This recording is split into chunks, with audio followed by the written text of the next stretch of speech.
Hey everybody, this is Larry the Cable Guy. Check this out. So I'm in my truck driving with my buddy, and we was heading up to the men's warehouse to fart in the suits, and he's listening to his phone, and I said, that sounds like Hermie Sadler.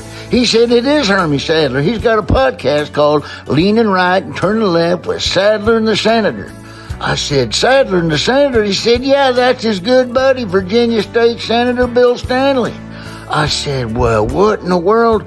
He didn't know this. I said, did you know that Hermie Sadler was voted one of the 50 best looking drivers in NASCAR? He said, I did not know that. I said, 'cause it ain't true. You never know, though. He never takes off his helmet. But I know one thing, this show Leaning Right, Turning Left is good. So pull up a chair right there by your phone, get yourself a cold beer, and give a listen right here to this week's episode of Leaning Right, Turning Left with Sadler and the Senator. I'll tell you what, I bet Michael Waltrip's even listening. He's always wanted to do something like that. Oh, Sadler, got another one over on Waltrip.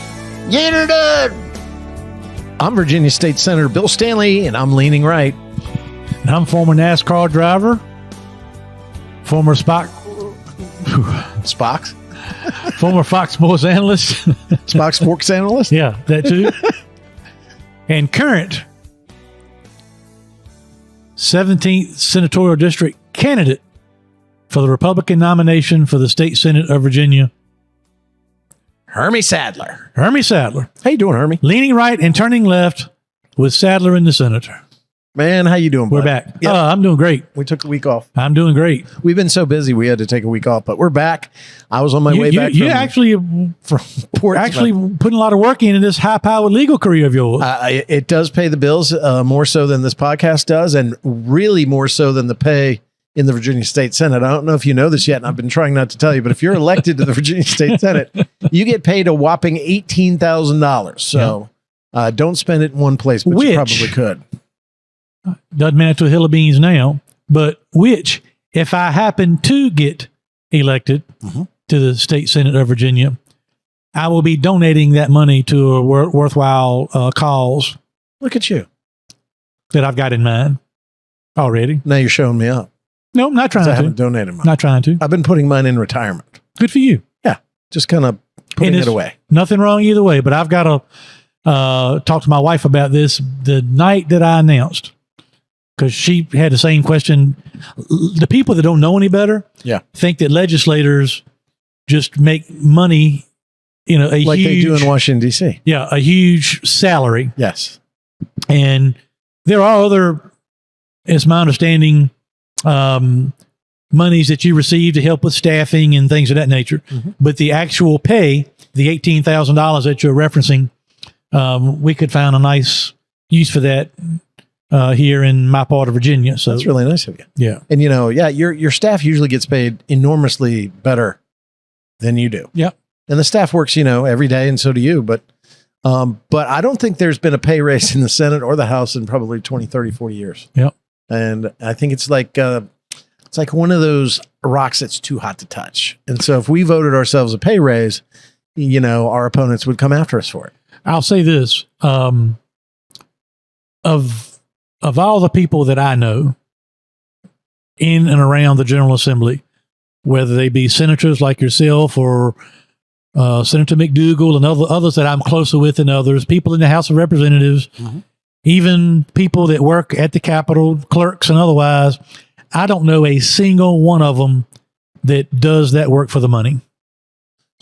Believe it or not, there was a couple Democrats that was their only job. And what you could do is you could take your $18,000 and then you have what's called an office allowance. And if you take the office allowance and you spend it on the office, then you don't pay taxes on it. But they could take that office allowance and almost double their money, which puts them in the 30s. But there are some Democrats out there, even in the western part of the state, where we had rare Democrat sightings, where that was their only job. And so they were taking that $30,000 and that was their whole deal. Yeah. They didn't last very long. I think, when you don't have another job, you don't have another perspective, you don't have an idea what everybody out there in the rest of the world, and especially the area that you represent, are doing, then I think, that central focus of look at me, I'm a delegate, or look at me, I'm a senator, overtakes you to the point where I think you lose focus and you really stop having the proper perspective when you represent your people, that they all work very hard and they all have jobs and they're all doing what they're doing. And you're no more special than they are just because you represent them in Richmond. So the biggest gratification, I would think the people that are the best legislators, by and large, are the people that that feel obligated or want to serve, regardless of the financial right part of it. Well, Hermie, I think about it this way. So you've got a full-time job, you've got all these small businesses you run, and you employ so many people, brother. I've got a small law firm. Yeah. But I do other things as well, and get involved. But it's a full-time job on top of your full-time job if you're going to do it right. Now you can treat it, half-assed, and that's great, but you're not going to last long and you're not going to be very effective. And people pick up on that, but whether they're constituents, voters, lobbyists, people that work at the Capitol, fellow senators, House delegate members, we all know who the lightweights are and the guys that don't take it seriously and the guys that want to be there to be called senator or delegate. And it's two different varieties. And if you fall into that, I'm just here for the beer category, then people are going to disregard you. If you mail it in, you'll be called at pretty quickly. Yeah, I think that's in life. Yeah. You mentioned something of all the struggles of being in a campaign, because my first time, that's a lot of things that and we are marking your journey here on Leaning Right and Turning Left with Sadler. The one part that I have really and truly enjoyed is, and this is the one place where my work life intersects with running for office, is going out and visiting and talking to people. Right. Because outside of the convenience store side, the part of our business that I enjoy the most, or that I'm most heavily involved in, is the delivery side to loggers, farmers, construction companies, residential, home heat. And how do we get those customers? We get those customers by me going out and visiting those business owners, those loggers, those farmers, those construction job, the foreman, home heat. I go out and talk to these people. Like, for instance, a lot of people that I'm going to talk to, it's like this morning before you called, I was over in Branchville, Virginia. And that's an area where we have a lot of farmers and loggers. It's also an area where I need to do a lot of door knocking to energize Southampton County and the city of Franklin, that area, to come out and vote for me on June 20th. That is, if they hadn't already voted in early voting, which starts May 5th. May 5th. But now I can actually go to somebody's house or somebody's shop and talk about fuel pricing, supply, the long-term, what we think is going to go on with pricing with that, and about why I'm running for state senate of Virginia. And when you called a little while ago, I started my way back here and back on Little Texas Road, coming from Branchville back to Emporia, I drove by a logging operation that I was not familiar with. So I stopped on my way back here and stopped and talked to the foreman on the logging job. They were a North Carolina-based company that are in Branchville doing some work here for about 6 to 8 weeks. And I just struck up a conversation. Now I'm going to be selling him some fuel because of what I was doing on the political side. So that part of it, there are a lot of things about campaigning that I do not like. Like what? Like other people in politics not knowing at all how to tell the truth. Yeah. Well, you're going to find that's more prevalent than you think. Yeah. Well, it's getting worse every day. Mm-hmm. As we get closer to the election, it gets worse every day. I told somebody the other day, in January of 2022, Emily Brewer called me and asked me to endorse her for her. Emily Brewer is your opponent. My opponent. For the Republican nomination. Right. She called me back in January of 2022, told me she was going to run, asked me to endorse her. I told her that I'd already been approached and was considering running myself, and that I could not endorse her at that time. And I immediately went from somebody that she wanted to endorse her to this monster of a person that has done all these terrible things in life. and that people should not vote for me. And these are just bald-faced lies. I mean, it's and kind of like has nothing to do with what her accomplishments have been in her 6 years in the General Assembly. It's a character assassination campaign rather than a look at me, I've done really well for you. I'm your best bet to represent your interests in the state Senate in the same way that I've done it in the House of Delegates. But is that what you're saying? Yeah, and that part is, but the part that has been fun is going out and meeting new people. And I know you've done this in your earlier days when you first started going. Still do it.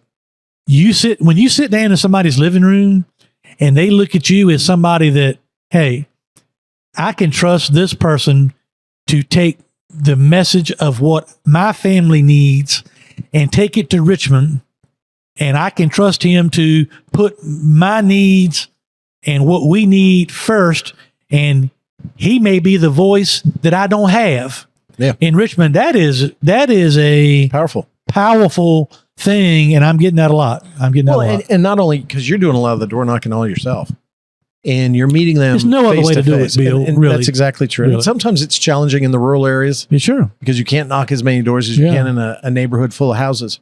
But they remember it, and they're going to tell their friends. But you're going to remember it too. Yeah. And when they come to the Capitol or they have a concern, if you're their representative, then you've got that connection already. A lot of times you'll meet thousands and thousands of people like you have in your NASCAR career and your broadcasting career. And sometimes you may not remember them offhand when they say, hey, remember we met 2 or 3 years ago, but when they start talking, you go, oh yeah, okay. And then that connection stays. And that's the way a citizen legislator should live his or her life when they go represent the people of their area in Richmond. And so, yeah, that's really important. I mean, those kind of personal contacts, you just can't replace them. And, you were saying about the negativity that's going on. You and I had a conversation about this as well. I mean, you're out there shaking hands and knocking on these doors. She is apparently not, I guess, but her people may have beaten you to that door and they're saying some awful things about you. Yeah. It's just, I mean, not even close to being true. And kind of feeding off, in a prior podcast episode, we went over painstakingly the push poll that accused you of all sorts of things that were not true. And we refuted them. But they just keep coming. The hits keep coming, don't they? Yeah, I was just naive, and I just felt like, hey, I'm running against somebody that has 6 years political experience. Here's the choice for Virginians in the 17th district. If you want a politician that's got political experience, part of the establishment, then if political experience is your thing, then Emily is probably your candidate. If you want somebody who's an outsider, I don't have political experience, but I don't have political baggage. I don't owe anybody anything. I feel like and would always put the people of the 17th district first before anybody else. If that's what you think we need, then take a closer look at me. But I just thought that with her record, she could run on her record of accomplishment and what she's doing. But it's turned out, Bill, as we move further and further down the road here, that instead of focusing on that or running on that or emphasizing what she has done, everything has been about Hermie is a bad person. Hermie spent money in a strip club, which is a lie. A total lie. Hermes sues small businesses, which is a lie. I'm supporting small businesses. Just all these things. And I got another one. The last couple of days, I had a family, elderly couple. They actually had an Emily Brewer sign in the front yard when I got there. Had a different kind of sign when I left. Oh, wow. But they said, we're so glad you came here. And I'm like, well, thank you. Why? She says, because your opponent's people were here, not her, but her people were here, and they told us you were running as a Democrat. A what? A Democrat. And I had one other gentleman say in the last couple of days, well, what upsets me, according to what, Miss Brewer's team is saying, is that you're simply just forcing her to spend money money that she doesn't have and money that she's going to need to fight the Democrats in November. Oh, like this is an entitled position that she was entitled to. She just thought she would just walk across the hall and.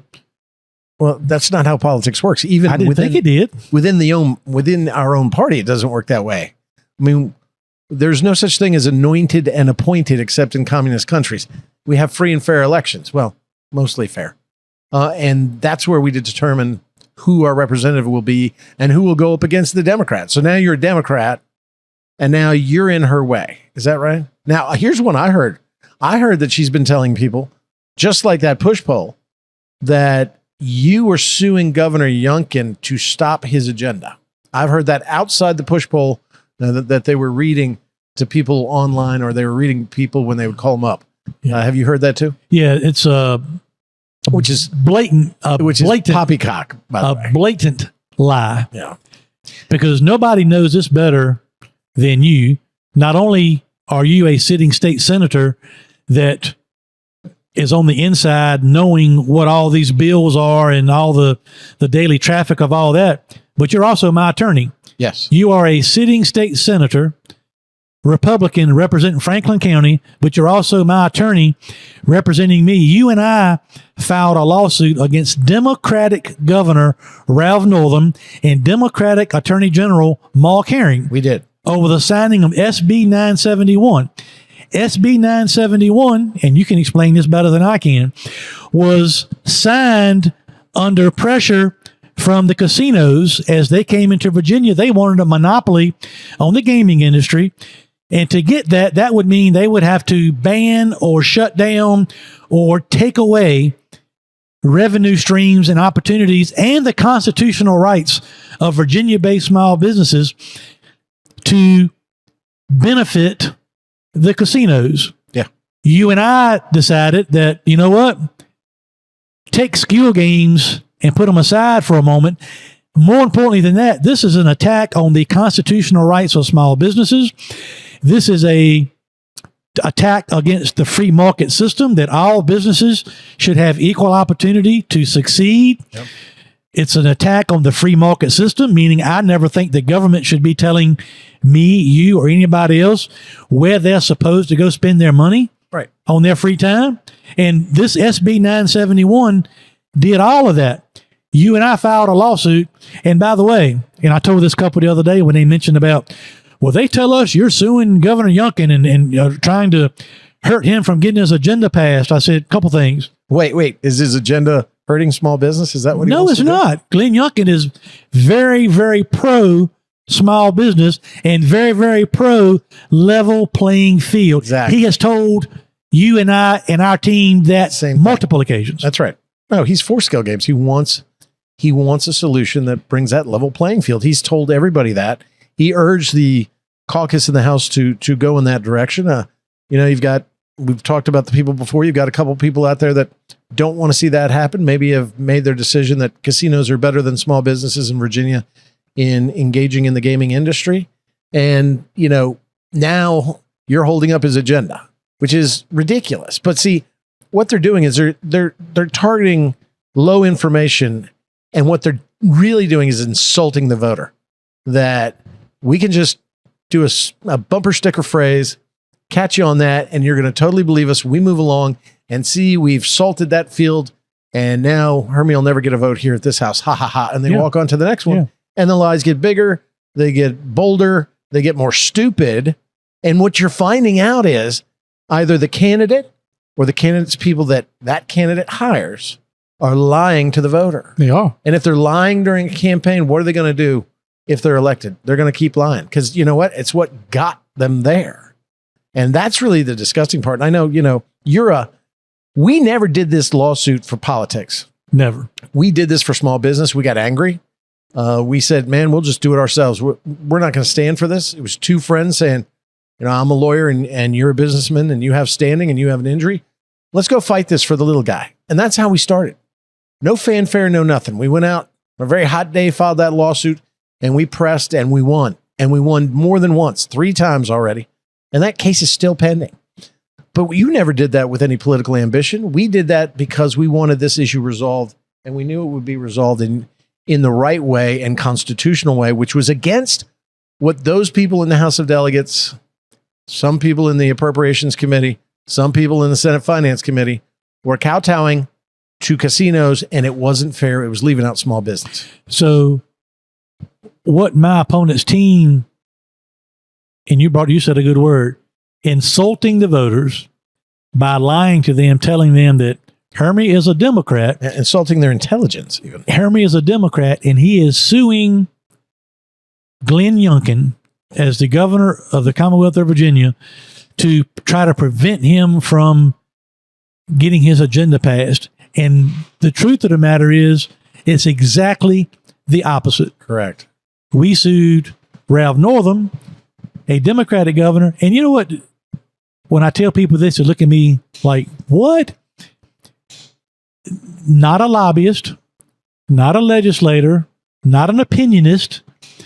The court, a circuit court judge, and the Supreme Court of Virginia have ruled so far 3 times that this law that Ralph Northam and Mark Herring signed, or Mark Herring and defended, and the appropriations people in the House, including my opponent, they tried to and the rewrite Democrats this in the law. Senate. Right.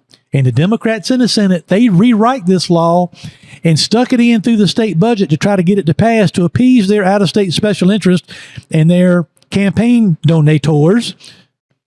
It's 3 times the courts have ruled that that law is unconstitutional. In 2 variations. Remember, they rewrote it to try to get around what the judge said in the first iteration, SB 971. They stuck it in the budget. We've talked about it before. They wrote it a different way.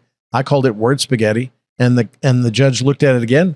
We heard evidence, we made arguments, and he determined that that was unconstitutional as well. So it's not just, a fluke. These are bad laws being written by people who may not, in my opinion, have our small businesses' best interests at heart. Maybe they are too wedded to the influence that is peddled by the out-of-state casino interests. Maybe they are swayed by their arguments. Who knows? But ultimately, when you take a position like that in support of banning skill games, you're taking a position against small business throughout the Commonwealth. Let me make a statement, and you, based on what you know, you tell me if this is a true statement or a false statement. Delegate Brewer, my opponent, as a part of House Appropriations,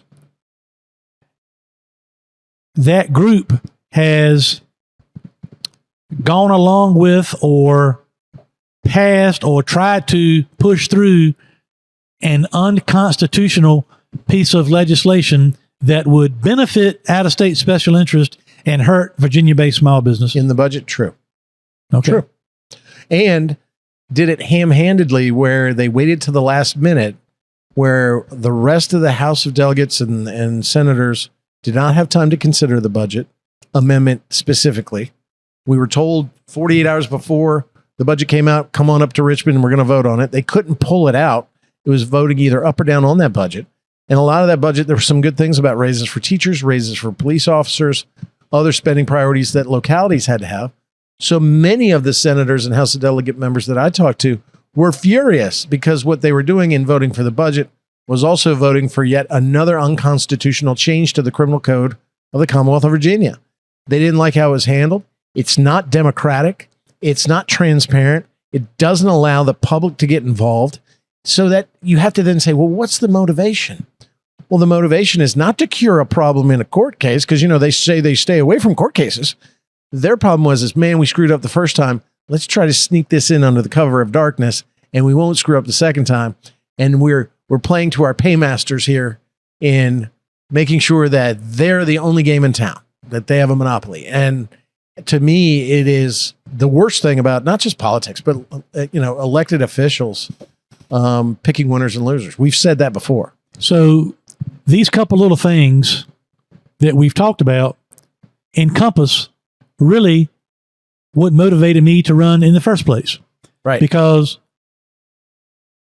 my opponent and other people in appropriations, House and Senate, went to the back room without a the legislature or the full legislative body being able to argue or debate or discuss in committee or even vote. They decided we're going to slide this thing in through the state budget and take care of the people we said we were going to take care of. No one will know. They got caught with their hand in the cookie jar. Yeah. I mean, think about it this way. They created criminal codes that would have prosecuted small business owners if they defied that. And they made it so, like I said, word spaghetti, so, you couldn't even make heads or tails of what it meant. That would have put a lot of people in that trap, would have harmed a lot of families throughout the Commonwealth of Virginia.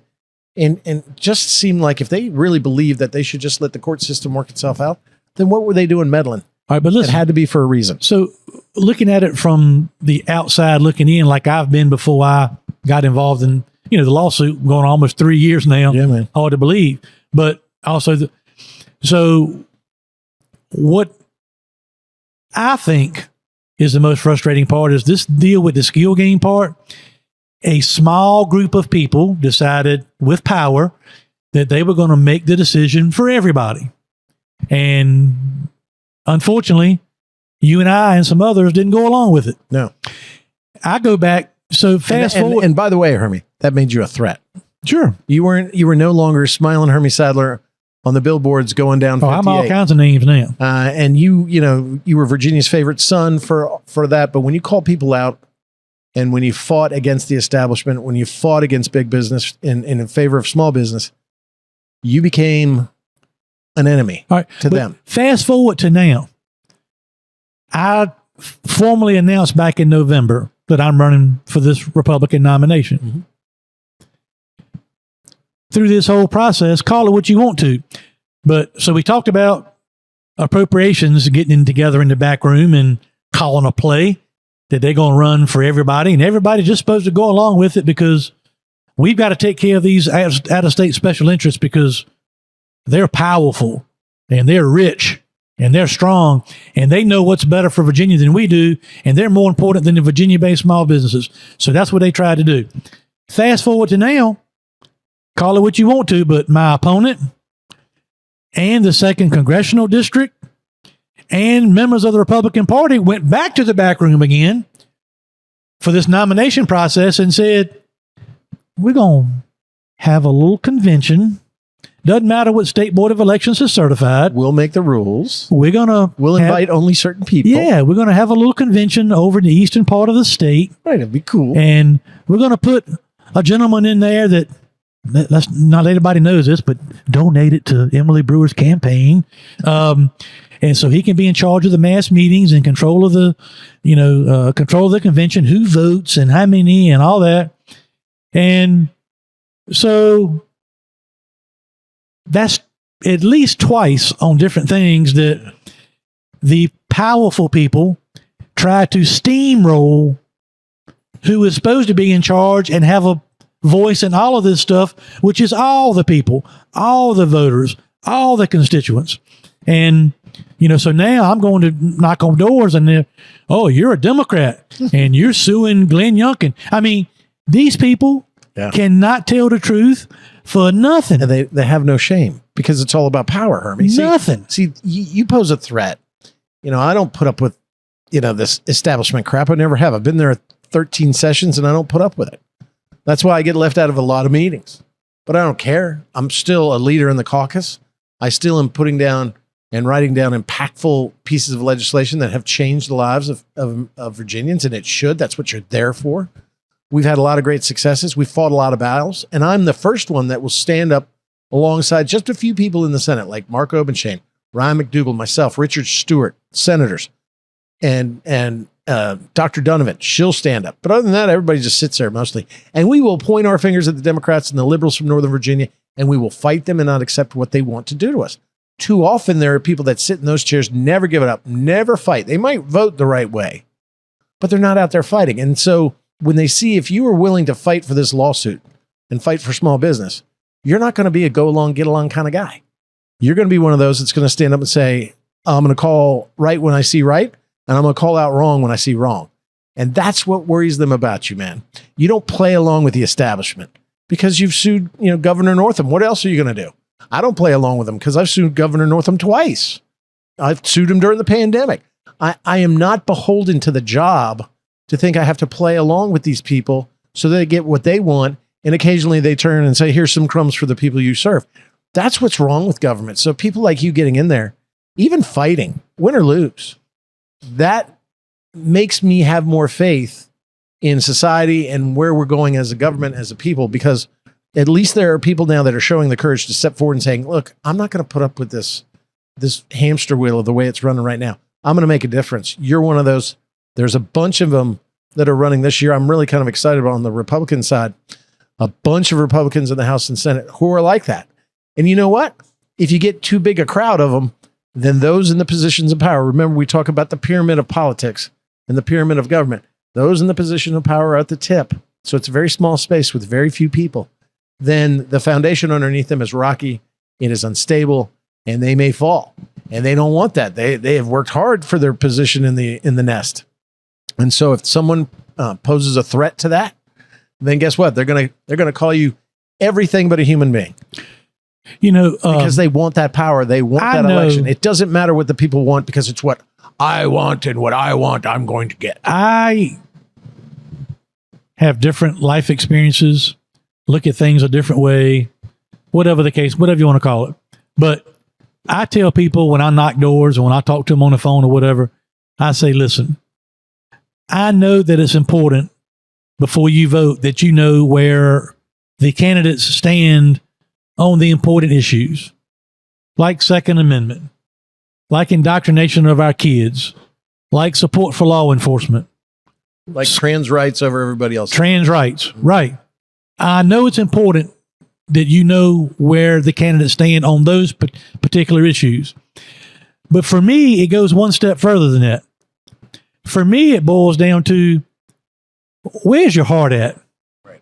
And when you have a chance, when you go knock on the doors and you ask people for the vote and you tell them exactly what they want to hear on where you stand on everything, but when you get a chance to actually do something good with your power, right, do you do the right thing? Yeah. And so I can sit here and say, Delegate Brewer, right, wrong, or indifferent, on multiple occasions, despite the fact in this part of Virginia, our small businesses are the backbone of our economies and the livelihoods of so many people across this district. On multiple occasions, she chose out-of-state special interest over Virginia-based small businesses. Yeah. More than one time. Yeah. So why? Okay. She had a chance, the last part of this last session, Bill, you were involved in this. Yep. To step up and help the robotics program at Southampton at Franklin High School. Yes. All she had to do was do what she said she was going to do last year at the state fair when she got with all these kids and the robotics sponsors at the Southampton County Fair. She took a picture with all these students from Franklin High School robotics team and said, as your delegate, I can't wait to support you realizing your dreams. Yeah, they would have had a scholarship that would have paid for the machines and probably travel. $10,000 scholarship would have gone to Franklin High School robotics team as a part of a piece of legislation you were involved in. One I wrote. And she had a chance to help these students at a high school in her district. And in my opinion, you can add to it, she chose the politics over doing the right thing for the kids. So that goes back to what I'm saying. That's not opinion, buddy. That's fact. Okay. What I'm saying is, it was in the budget. All they had to do was bless it. It even got blessed by the Democrat-controlled Senate Finance Committee. It had gotten through all the subcommittees, not a negative vote. And then there it was. They killed it. And they killed it because my name was on it. And I'm affiliated with you. Yeah. And so she chose herself over the kids. And it seems to me that always seems to be bigger picture items for those people in the establishment, which is, oh, it's about me first. You know, these are rules for thee and not for me. They don't apply to me. And that was really sad because, and petty and small, because I didn't think they needed to punish the kids in order to make a point. I got your point. I know you don't like me. I don't care. I don't care. But you know what? You should care about the children. And what they said is, I care about my own self and getting revenge than caring about children. Yeah. And we're seeing, quite frankly, that's going on a lot in politics and even with her. Hi, folks. This is Hermie Sadler. Thanks for listening to our all-new podcast, Leaning Right and Turning Left with Sadler and the Senator. I hope you are enjoying the show as much as Senator Stanley and I enjoy bringing it to you. Whether you're a family traveling together or a truck driver hauling freight up and down the highway, I hope you will take the time to visit one of our Sadler Travel Plaza locations in Virginia and North Carolina. Sadler Travel Plaza locations are licensed dealer locations for Pilot Travel Centers, and we also carry Shell Motiva petroleum products for our four-wheel friends. We pride ourselves on providing one-stop shopping for service, food, and entertainment. Our food options include Five Guys Burgers and Fries, Quiznos, Dairy Queen, Hermie Sadler's Faux Show Bar and Grill, Victory Lane Restaurant, Hunt Brothers Pizza, Dunkin' Donuts, and much, much more. Our locations include Sadler Travel Plaza in South Hill, located off I-85 at exit 12. The Sadler Travel Plaza of Emporia, which is conveniently located on exit 11B off I-95, and Sadler Travel Plaza on Highway 58 in Suffolk. We also have our North Carolina location, Sadler Travel Plaza in Dunn, North Carolina, that's exit 75 off I-95. We appreciate all of our customers, and Bill and I appreciate you listening to Leaning Right and Turning Left with Sadler and the Senator, powered by Pace-O-Matic. Hey, this is Bill Stanley, Hermie Sadler's sidekick on this podcast.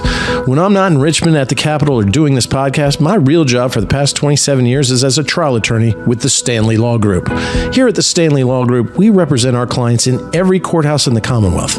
No problem is too small for us to solve. No case is too big for us to win. Whether it's criminal charges, traffic offenses, civil disputes, litigation matters of any sort, we handle it all. We make sure that we treat every client like family because they are to us. Your problem is our problem. Your success is our success because we hate to lose more than we love to win. And believe me, we win a lot. Don't believe me? Go ask Hermie. I'm his favorite lawyer, and he hates lawyers. So give us a call at 540-721-6028 and let us help you. Or visit our website at www.vastanleylawgroup.com. That's www.vastanleylawgroup.com. At the Stanley Law Group, we'll make sure we're the lawyers that you swear by and not at. There's a couple other issues. We should just bring up, if you don't mind. One of my bills, Senate Bill 1515, you and I worked on. I talked to you about it. It was making sure that we prevented children under the age of 18 from accessing pornography on the internet. And I put it in with no fanfare. I figured either the Democrats were going to try to kill it, and if they're going to kill it, I was going to call them out on it, or we'd pass it. It's a bill that got out of the Senate. We've talked about it before. Basically, is protecting our children from themselves on the internet, which we need to do. I think it's our responsibility. It's the same as putting a cover over a Penthouse magazine at Barnes & Noble and not letting an 11-year-old buy it. But we somehow, and the Democrats somehow, believe that it's the wild, wild west of the internet. Well, we just had last week 2 Democrat lawmakers here in the Commonwealth of Virginia were caught on a hot mic. They were talking what they thought was to meet and greet Democrats. And instead, there was what they call a tracker in there who was recording their off-the-cuff remarks. And so, and this is on the Fox News, of course, came out. And then there's video and audio, and we're going to play this in just a second. But 2 Democrat lawmakers in Virginia were caught on a hot mic last week mocking parental rights as garbage, crap, and, quote, stupid, according to 2 recordings posted on social media by the Republican State Leadership Committee. On the recordings, which were taken at a Friday meet and greet at Christopher Newport University, State Senator Monty Mason and State Delegate Shelley Simons can be heard ripping Republicans over SB 1515, my bill, a bill that required pornography websites to verify a user's age to be at least 18 years old before allowing access to its content. They also slammed an amendment which Governor Youngkin had put on that would have required children to get permission from parents to set up social media accounts and use websites that collect their user data, such as online shopping sites. These 2 numbnuts voted for SB 1515. Monty Mason voted for it in the Senate. Shelley Simons voted for it in the House. It passed overwhelmingly. And so they kept quiet, but they could not help themselves. Their true feelings came bubbling to the top once they were out of earshot and they thought the rest of Virginia wasn't listening. And what they said was that this parental rights garbage is crap. And this bill is stupid. And so, I mean, Monty's exact words were, well, there are three real bills that were of consequence. The hemp bill, the offshore wind adjustment that we ended up, he said, laying on the table, not even discussing. And then the online parental garbage on pornography bill, Mason said. So protecting your children from pornography, which has such detrimental effects to their raising, to their mental health, is garbage and crap. And once again, we're seeing that really parents aren't in charge. The government's in charge, according to the Democrats. Yeah. And so, I listened to that and I know Monty and who do you think they were trying to impress by making those comments? Obviously liberal Democrats, but I don't know what parent would find that to be appropriate. I don't get liberal or conservative. So here, let's play these two clips right now and give a listen and listen as Monty Mason and Shelley Simons basically say that parental rights are crap and garbage, and especially my bill protecting children. Well, there are three real bills that were of consequence. The hemp bill, the offshore wind adjustment that we ended up thinking about for today and not even discussing, and the one he slapped that online parental garbage on the pornography bill. Mm-hmm. So I worked at Visa for a bunch of years in e-commerce authentication, fraud, and risk. Right? And so my job is to try to figure out who you say you are when you're shopping online.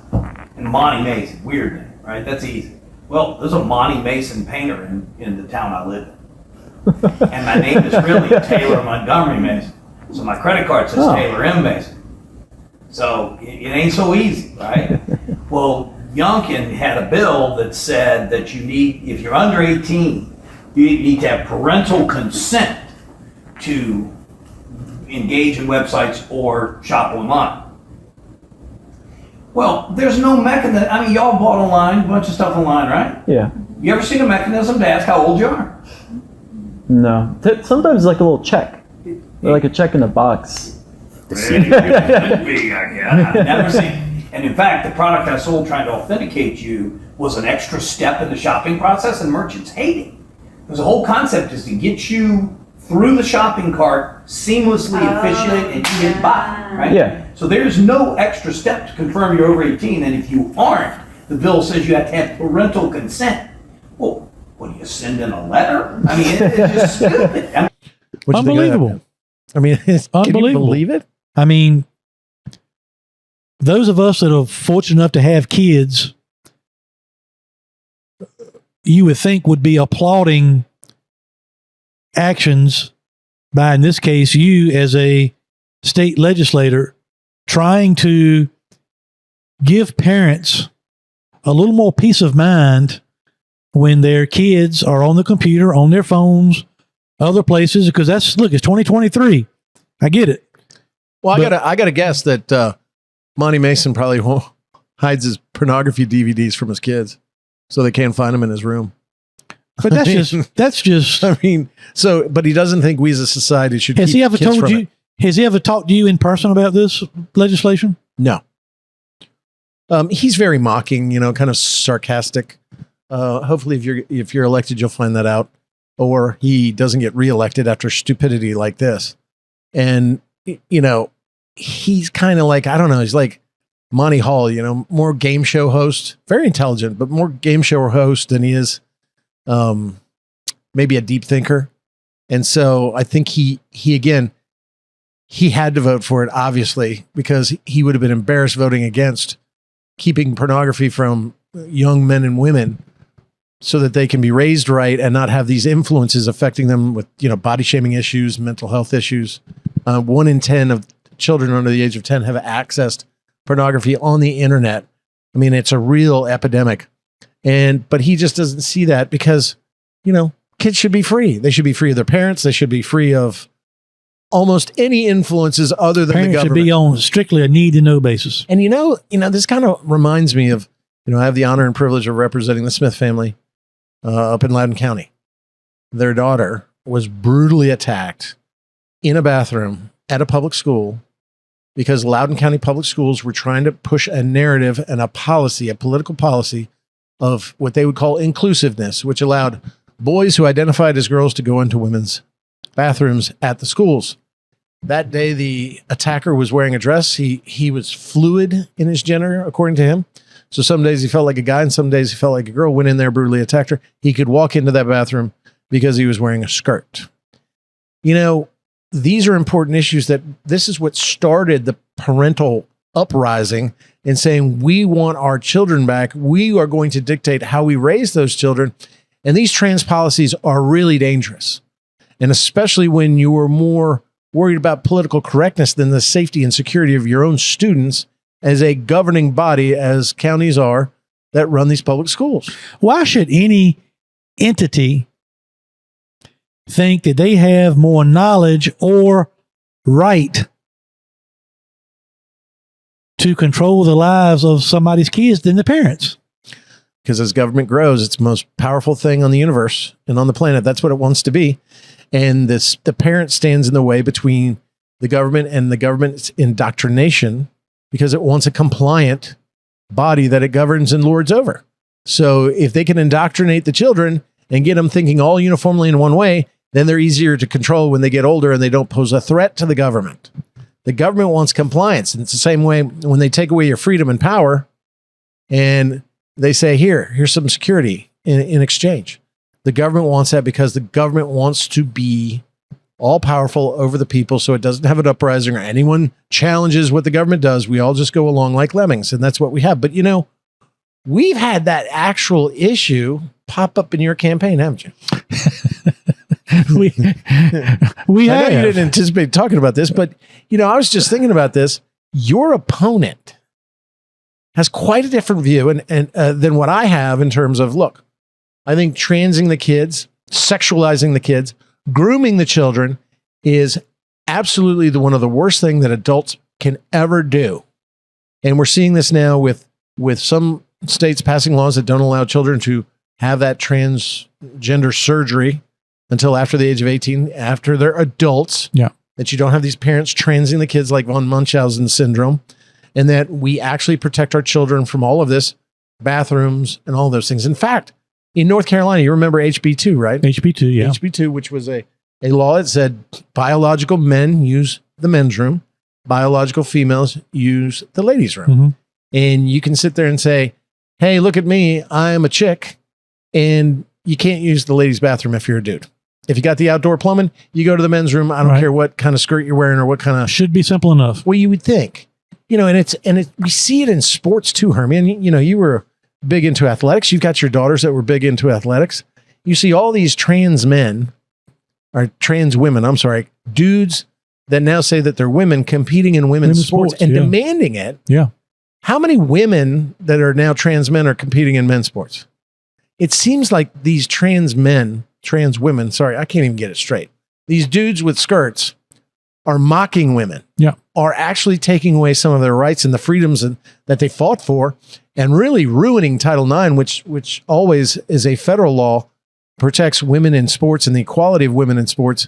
And here we have celebrating some of the community on the left, celebrating this trans movement, the Dylan Mulvaney on the Budweiser, on the Bud Light, and say that a dude that wears a dress and thinks his name is Gail can compete in women's sports. Right.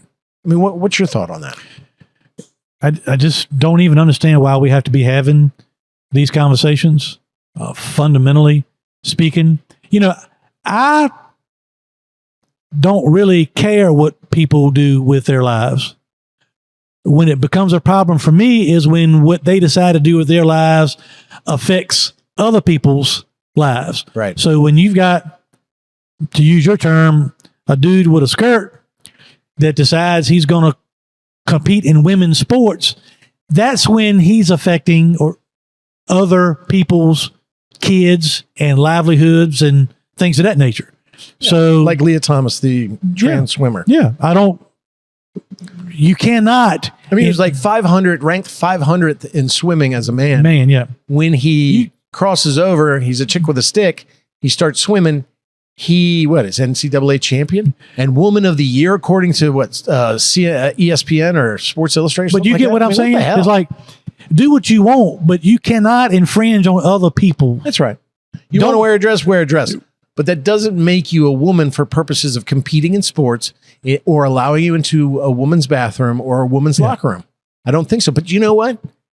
This is an issue that I think your opponent has opined on. Well, let me ask you a question. Sure.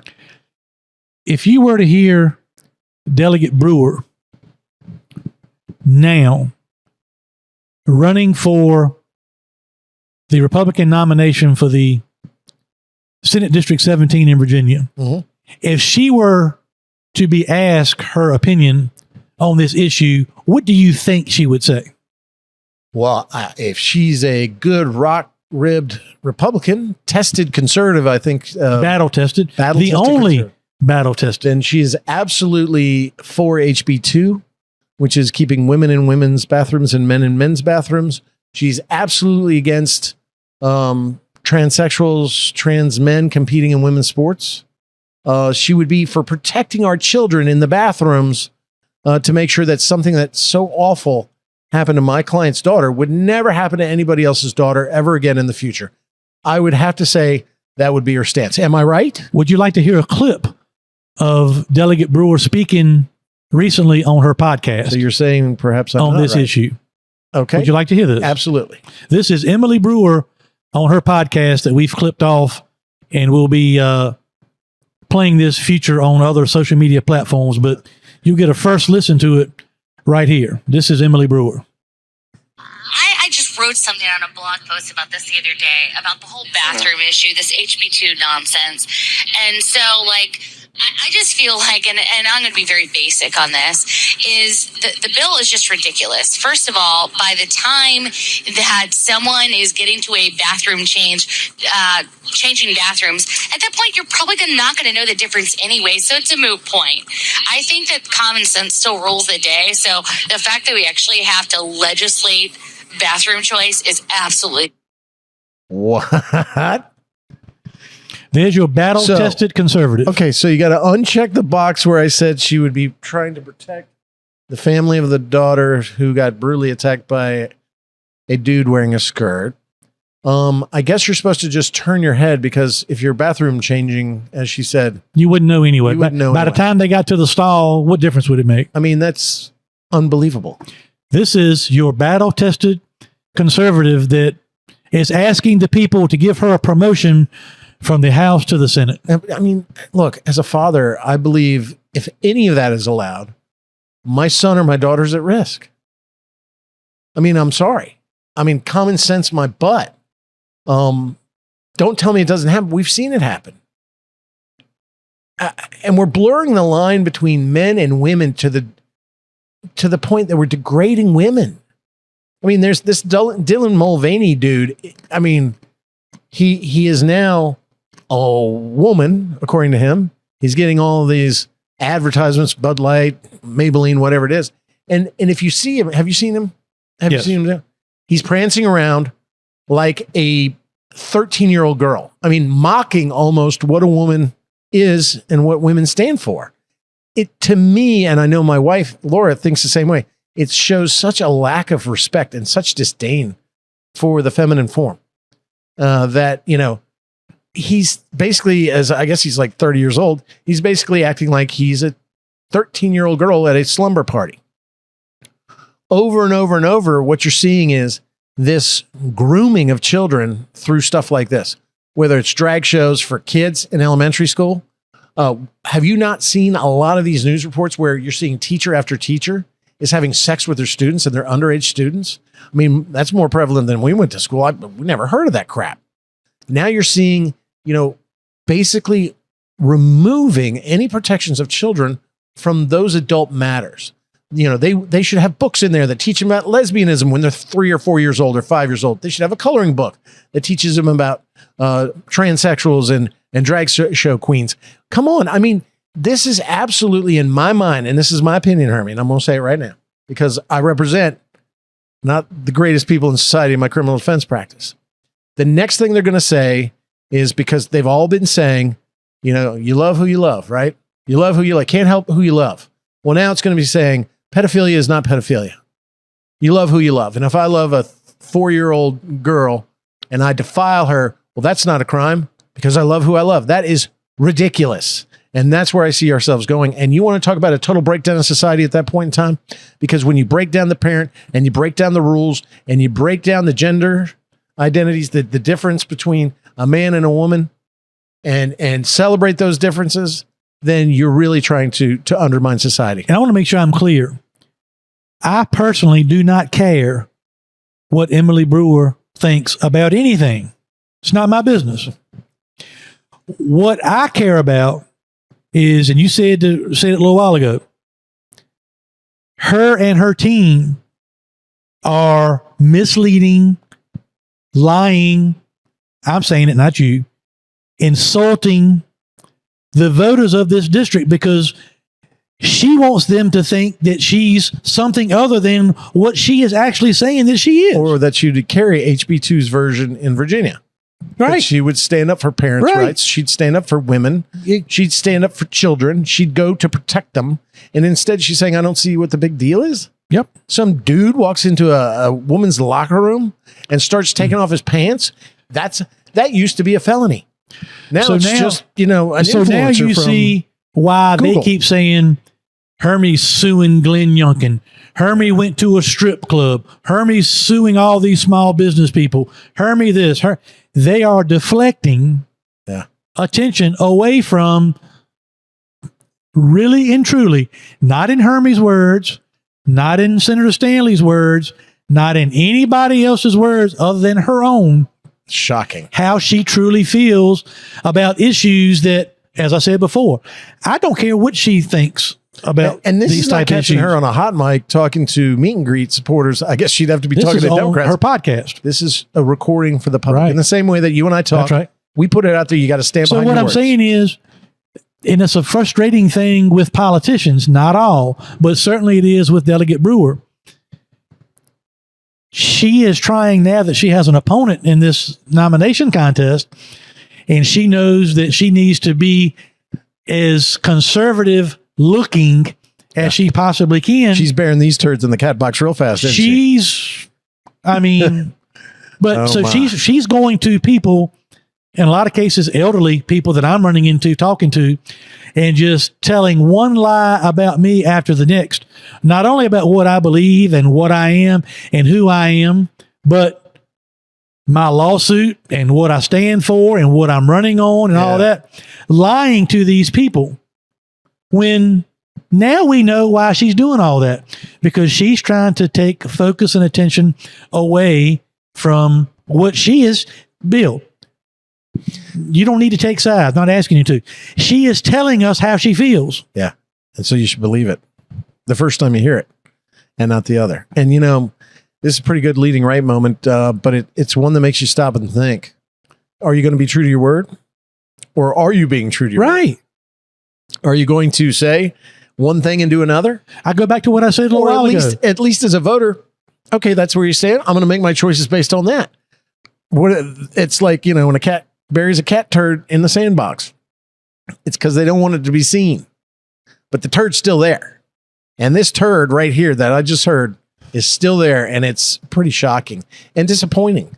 I never thought any single Republican that serves in the House of Delegates or the Senate would think that way. And quite frankly, if you polled them, none of them would say that that's acceptable or right. So how come it's right over here? How come it's right in this district? Or just forget what I said. I promise I'll be better. Yeah. I have a Bill, real I problem. heard all the talks.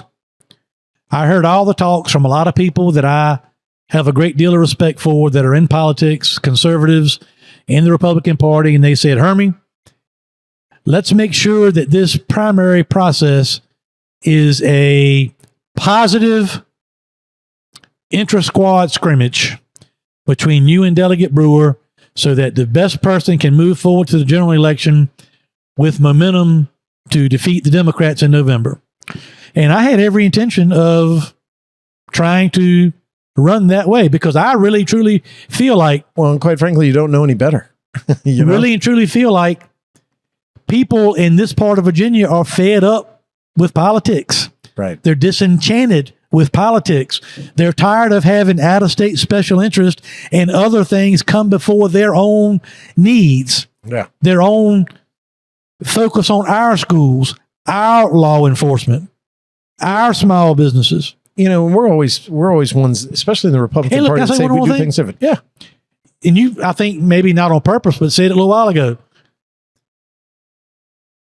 Do we think Emily Brewer, after saying this, and that what she wants us to believe, that she's going to go into the Senate and tell people the truth all of a sudden? No. So it's just, And quite frankly, really she's going to frustrating. follow in lockstep with whoever the leadership is because she's going to try to claw her way to the top.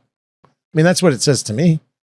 Like some of these kids say they're gender fluid. She is principle fluid because it could change every single day, in my opinion, based on what I just heard there. And to me, as a parent, I am just, I'm quite frankly, I'm mad about it. I mean, that's unbelievable. but you and I have had not probably many talks on the podcast, but in private conversation, Emily's, I have purposely since the beginning chosen not to accept endorsements Right. from You said that from the very beginning. legislators. Yeah. I want to be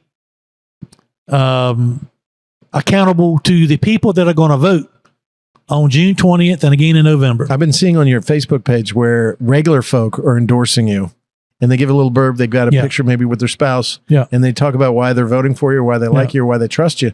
That's brilliant. Yeah. And that's what matters. But I've had sheriffs, Commonwealth's attorneys, people in local government, even some people that ran for governor and other offices in the past that have called me about wanting to endorse me. And I've politely said, for right now, all my focus is on the people. But I say that because Emily is constantly touting endorsements that she's getting from local level government officials, Speaker of the House, even some other people high up in the Republican Party. How do you think they're going to feel when they hear that side of Emily Brewer, maybe that they were not aware of? Well, not so good. I mean, especially some of the other things that we've put on the air here. That's not consistent with, I think, any of our elected officials at the state level. I don't think it's a position anybody would want to take who's running for office. And quite frankly, if I had that belief, then I would not be a state senator because I would be, if that's my principle, then I'm representing people that don't share in that principle. So I shouldn't be there. You have to reflect the area that you represent. And this is a very conservative part of Virginia. Now, if she was coming out of Arlington, I'd say, wow, that sounds like an Arlington Democrat. If she's coming out of Philadelphia, it sounds like a Philadelphia Democrat.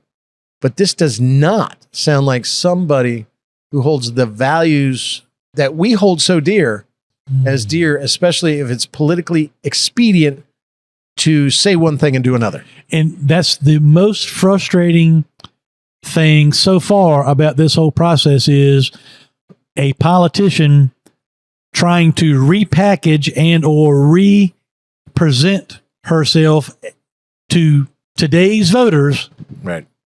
needing a conservative vote, trying to make them think or believe that she is something that obviously she is not.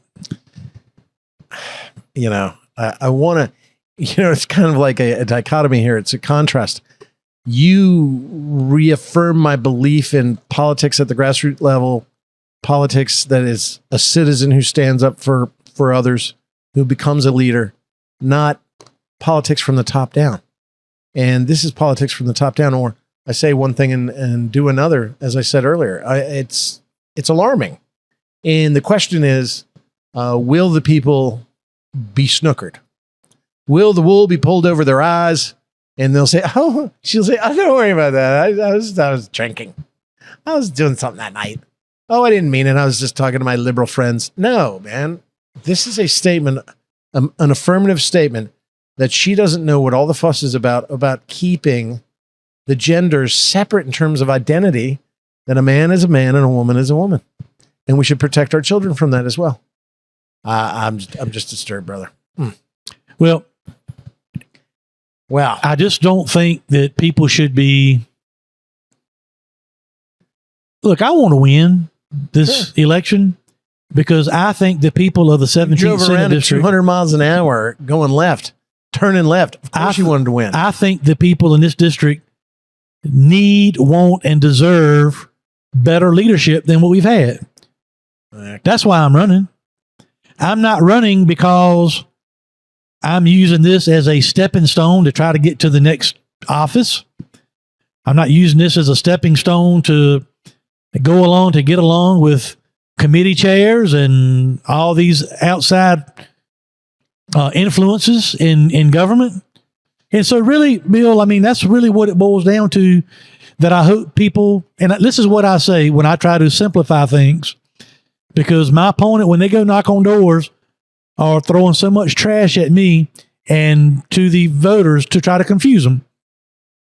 I just say, hey, if you think a career politician is going to fix the problems of the 17th district and make us a priority, there you are. Yeah.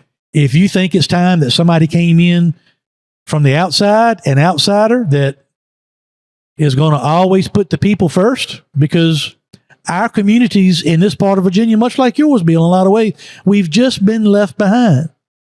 On purpose. Well, I've seen you multiple times have to stand up on the floor of the Senate and remind people, beg, plead, bar, and steal to tell them, for instance, how bad the schools are. Yeah. In your part of the state. Yeah. And they just laugh and joke and pull this and push that. We ain't going to do this, ain't going to do that. Yeah. And to achieve other goals for themselves, they oftentimes cloud the issue so that the people in the voters of the districts don't really and truly understand. Well, think about it this way. I mean, Loudoun liberals, Fairfax liberals, they all have shiny schools that they send their kids to in public school systems up there. They don't care about the young African-American in the inner city going to a dilapidated school, receiving a substandard education because they're not in a good facility and the teachers don't have the tools in the toolbox to teach them. They sit there and go, let them eat cake. But they're the party, supposedly, that cares about humankind, that cares about trying to address poverty issues. But they say, oh, no. You know, they're the ones that live in the gated communities. Yep. They're the ones that turn criminals loose in inner cities, and they call it equity. But instead, as long as it doesn't come to their neighborhood, they don't care what they're doing. And that is really the shame. And it, you know, when you think about the comments that you just played, and we're talking about Democrats, the comments that I just heard about trans bathrooms and men going into women's bathrooms by your opponent, I mean, that should be coming out of Clint Jenkins, the Democrat's mouth. That sounds like something that would come from the liberals in Northern Virginia, not from down here, not from a Republican. And so I think, look, people are going to make a decision. They're going to either vote for you or vote for her or not come out and vote at all because they've been so turned off by the process. And whoever wins this nomination, really, really, really, in order to put common sense back in the Commonwealth, really has to win this race. And it's going to decide the future of the Senate and the majority. We're hanging on by a thread of the majority in the House. We've lost one already because your opponent has decided to run in the Senate. So, you know, we've got a lot of work to do. But if you're out there sounding like a Democrat, then there's no distinction. Then the Democrat's going to win. I can't help what my opponent and her team says to potential voters. But I'll say this one more time. I sued Ralph Northam, a Democrat governor, because they were choosing out-of-state special interest over the constitutional rights of Virginia-based small businesses. Yep. And if elected, I could vouch for that. If elected, and I told the governor's office this as late as last week when I had a phone call with them, I said, I plan to be a team player. If I get elected, I will do my part to represent the people of this district and to help get the governor's good agenda passed for the betterment of the people of the 17th district. And that's as plain as you can say it. Plain and simple as I know how to make it. Yeah. So what's coming up in the we're following your journey. We're cataloging it here on the podcast. We think it's interesting because we started this podcast. You had no intention of running. This podcast was kind of built around our skill game lawsuit. Mm-hmm. Now you're in the midst of a primary fight, looking towards primary coming in June. Early voting starts in what, a week? So it's May 5th. May 5th. So Friday. What in the Hermie Sadler for state Senate camp? What are we looking forward to in the next week or two? Well, we've got a few more events coming up. We're, this is festival season, so It starts now. I've got my name down on lots of. I went last week over to Isle of Wight to the pig picking. They had a big pig picking over in Isle of Weren't Wight. you at like a golf tournament too, a charity golf tournament? No, Shaking I hands? did that in Suffolk last Sunday. Okay. That was the Hog Farmers Charitable Foundation. They raised money for pediatric cancer. Wow. And I went. I didn't play golf, Bill. I didn't take a day off. I went. We set up a booth on hole number 16, and I talked to every foursome that came through about That's a pretty good why idea. I'm running, and took pictures with a bunch of them. I don't think I've ever done that. That's all a great that. idea. So instead of playing and only communicating with my foursome, I've set up a booth on tee box on number 16 and met 144 players came through there. How was the support? Good. Great. Yeah, great. So then I did the pig picking over in Isle of Wight. We got a shrimp festival coming up in Brunswick County coming up pretty soon, and lots of festivals, events, parades, Yep. those kind of things. But the biggest thing I'm focused on between now and June 20th is just personally knocking as many doors as I possibly can. That's going to be the difference. That's going to be the touch, the personal touch. Really The fairs and the festivals are important. But you meet people in a snapshot compared to when you go up to their door. I don't think there's anything that can actually replace me as the candidate going up, knocking on the door, and answering.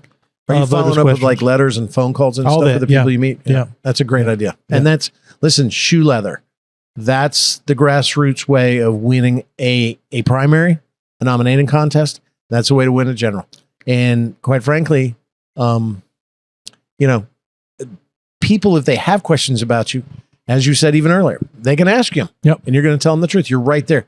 They're not left with the impression of the teenager from college who knocked on the door and said, vote for Brewer. And by the way, Hermie has horns and a tail. Right? Yeah. I mean, so that's a really I don't think there's any doubt, Bill, and I don't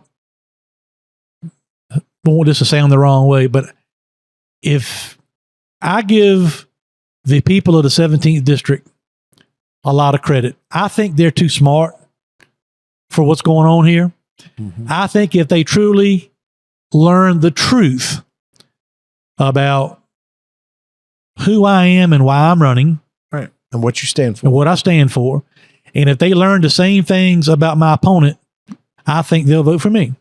Well, just based on that recording you played, there's a definite contrast just in that. But pile it up on the I'm pro-life to a degree. Yep. I will never vote for Donald Trump. Could never bring myself to vote for Donald Trump. Right. And then she Showed even support said, for Barack Obama's universal background checks for Right. guns. and then said, I think environmental, if you don't believe in global warming, you're an You're an idiot. idiot. Okay. Yeah. And that's kind of condescending too, talking and down to people. called for censoring people online, making statements online. She wanted to stand up for censorship. She advocated for, a lot of small businesses at the onset of COVID. People tried to come in and decide what was an essential business and what was not. To me, every business is essential. Everybody's small business is essential. But there was a time when the governor was trying to shut down what they viewed as non-essential businesses, and only a certain amount of people could come inside of restaurants and this and that and the other. And she voiced her approval for that. So, Wow. I was fighting that. I was fighting to keep all gyms open. Sued Governor Northam, got a bad judge, and they didn't go my way, but we were willing to fight. Does she have a problem with me for that? Am I non-patriotic for that? I mean, it sounds like to me that she should be hanging out with Monty Moron and Shelley Simon Says Fail, the ones that called my SB 1515 garbage, than hang out with the conservatives in the Senate Republican caucus. I'm still just blown away by that, brother. well, I have learned that politics during campaigns, and in your case, when people think they're speaking to a private group, politics brings out people's true colors. Yeah. And at least people are getting, hopefully, a good view to see the contrast between you and her, and they can make their own decision. They can vote for her. They can vote for you. So this has been an incredible conversation. What we're going to do this week, because we were so busy last week, is we're going to wrap up this conversation now. But what we're really going to get into is later in the week, we're going to re-release our first interview with none other than Elliot Sadler. It was a hilarious interview. We didn't quite finish with him. No. And so what we were supposed to do today was I was supposed to be in court all day. I was going to show up this evening, and we were going to tape with Elliot and Shep and you and myself. You talking about Shep Moss? And Shep Moss, if you haven't guessed already, he's either really quiet or he isn't here today. He's not here today. But what we'll do is we'll release later in the week, this week, that interview with Elliot Sadler. We'll do a wraparound a little bit with it. And then next week, I'm going to come back here to Emporia, and we're going to sit down with Shep Moss, and you and your brother, and we're just going to talk everything Sadler Shep Brothers. is back in the States. You know, Is he again? been on multiple vacations. Yeah. But he's back in the States. And I of course, you got to get your people in touch with his people. Yeah, I thought he was maybe stuck in Baltimore again. He's got people now. Oh, does he? Yeah. Okay. He's got multiple layers of people. Yeah, he's constantly on me. When we tape, and I tell him when we tape, I can't do that. Yeah. I can't make it. But Busy we're going to man. make sure it's the four of us sitting down. We're going to have a wide open conversation about growing up Sadler. Yep. We're going to finish or pick up where we left off with, I guess we left off right there at his win in Bristol, right? Yeah, we got a lot to And cover. it's going to be a lot of fun. So you guys, we're going to launch this one earlier in the week. Later in the week, we'll do the first Elliot Sadler recording, which was our first year in Podcastville. And then next week, we'll have you and Elliot and Shep and myself, and it'll be a lot of fun. We'll finish it out. Absolutely. It's always good to see you, my brother. Good to see you. And I mean, appreciate all the support. We've had a lot of support on this podcast with Senator Stanley Racing. We got a couple weeks off from the racetrack. Our guys are going to test this week, though, to get ready for Franklin County. Oh, good. Racing right there in your part of the state. So look forward to that. We won that race last year. We did. So we've got to go back and catch another checkered flag with that. But we're gonna have Bobby and Ryan, right? By the way, both drivers were announced as Can you believe two that? of the 75 greatest drivers in the history of NASCAR, and they both drive for us. You know, somebody sent a message to SSR Sadler Stanley Racing, the SSR page at the Facebook, and they said, how many modified teams have two drivers currently driving for them that are the top 75 all-time greats in NASCAR? And when I thought about it for a second, I thought, man, that is pretty special. Pretty cool. And we got them. And they're such great guys. And so they're going to be at Franklin County Speedway the 25th, 26th. Yeah, last weekend of May. Yep. And that's a Friday night. So we'll talk a lot about it coming up. We'll talk a lot about it next week. And I'm coming to that race in Franklin County this year. I didn't get to go last year, but this race is a Friday night, and I will be there. Awesome. I'll show you around Franklin County. There's nothing like Callaway, buddy. All of it. Have you ever been to Franklin County Speedway? I have. Did you race there? Oh, no, never been to the Speedway, no. Oh, okay. It's something. Yeah. It is one of a kind. And the owner Whitey is an incredible, interesting character. But I'm telling you, people come to it. It doesn't look like much, but racers want to race on it, and it's always exciting racing. So looking forward to having you in the home court of Franklin County. Yeah, look forward to that. Thanks again for all the support. We're moving along with our campaign. Early voting starts May 5th. Primary voting is June 20th. And the website, if you want to find out more information about how to vote, if you want to vote early or request an absentee ballot, all the information related to voting is at sadler4virginia.com. There you go, Hermie. Well done. Nicely wrapped up. I'm Virginia State Senator Bill Stanley. I'm leaning right, hanging out with my boy Hermie. And I'm Hermie Sadler, and I'm turning left, leaning right, and turning left with Sadler and the Senator. As always, thank you for your support, and we'll talk to you again next week. God bless you all.